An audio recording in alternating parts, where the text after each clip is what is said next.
knowing that bread would have the longest shelf life with a nice dose of preservative means that it would not have a long shelf life, or it would not be palatable in a very long time.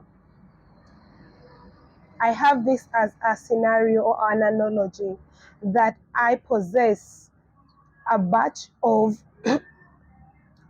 whole loaves of bread, batch as in BATCH, and a batch of whole loaves of cake, all to myself. And all I'm striving for is to take them to my household, considering its shelf life. How long would that bread stay palatable before it gets mold? How long would my household consume that bread? For how long would my household consume that bread or cake, even if I have to break them with family?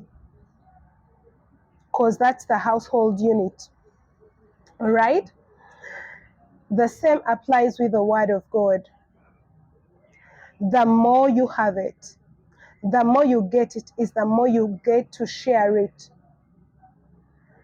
I found myself in a fix of wanting to rush those 2 whole batches to my household until the Spirit of the living God whispered and said to me, that's not really realistic. For how long is that going to be palatable? For how long is it going to stay before it gets mold and you can't have it to yourself? The best thing would be to give it out. And because you do not want it to die out, it does not matter who you're going to serve. You're not going to consider your family alone, your best friends, your closest ones. You're going to give it to whoever you find around. That's the person that would deserve to get that bread when it is still palatable to be consumed by someone. Same is the Word of God. The Word of God says He is the bread of life, and bread has got to be broken. Bread has got to be broken, and when it's broken, that means sharing. That means sharing. So here I am. You're not yet having enough of me. I'll be right in your face to remind you about the goodness of God, and to also tell you something that is in depth about knowing the goodness of God, about having a relationship with God. And this time round is about supplication. You know, supplication, we've always known supplication as something that we are going to go to God and cry about something, ask for His favor with humility, all right? But on reading in the book of Genesis, chapter 15, I see that God and Abraham had an awesome relationship. This is what God had to say to Abraham. God mentioned to Abraham and said, I am going to protect you, and I'm going to reward you with good things. I'm going to give you great rewards. And oh yes, by instincts that would raise your spirits, that would put you in a great mode. That's something you would want and die for. Yes, I would want that protection. I would want to have the great rewards. But listen, here is what I mentioned earlier. I said that God had promised Abraham that He would give him protection and great rewards. But you know what? Abraham reasoned with God. He told God, what are blessings to me when I don't even have a son? This is the other side of supplication I want to share with everyone, because the beauty in reading the Word of God is that we know God firsthand without hearsays. By reading the Word of God, we get to learn more about Him and the relationship we can have with Him. Actually, we can learn how to make our supplication before God. We always say that may your will be done, but there are times that we have to chip in with our most urgent requests and those that do not contradict with His will indeed.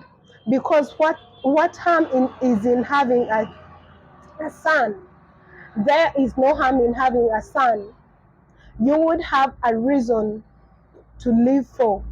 You would have something to live for. And I pray a blessing upon every mom that longs for that. Yes, you would have something to live for, just as we live for God alone.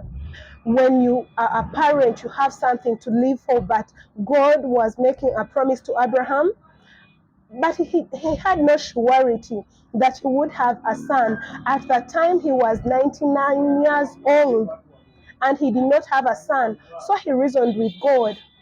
And you know what God told him?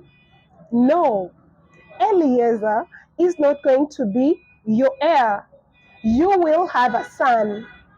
You know, when we push through to our supplication, when we push through our supplication to God, He is going to come out clear.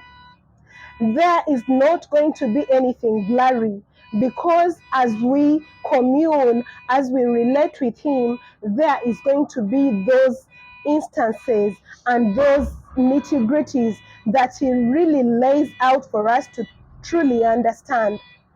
That is one scenario I'm bringing in our sight once you read the Bible. That is one that Abraham claimed for what would be rightfully his. Yes, he is fit to get the protection and the great rewards. But for who? You get to ask that question. That's how you get into to reason with God and tell Him, you know what, God, I appreciate you're going to give me all those great things, but here I am. I have no son. I do not know what your situation is, but that was Abraham's situation at hand at the time, and he reasoned with God. And you know what? In the same chapter 15, Genesis chapter 15, God went ahead and told him, you know, look out at the ends of the earth. Wherever you set your eyes, you're going to possess. And Abraham was like, oh God, I want to believe you, but how is that going to happen? How is that going to happen? And right there and then, God had to make a covenant with Abraham. That is another side of supplication, that we do not only go and ask God, oh God, grant me this, and it is upon Him to decide for us what should be our portion. We also get to reason with God with exactly that which is our burning desire within. At the time, Abraham was desperate for a son, and he asked for exactly that. I want to share more scenarios in the same book of Genesis that show that we can really have great supplication to God when we are in relationship with Him, when we can sit at the table with Him, when we can relate with Him and tell Him our inner feelings, those very things we can't tell anyone else, and we can reason with Him. Yes, there are promises that are by default your possessions. There are blessings that God speaks upon those He loves, but there are those things you have not seen happen in your life, and you want to call them out through supplication to God. You tell Him, oh yes, Lord, you're going to give me this, but how about that?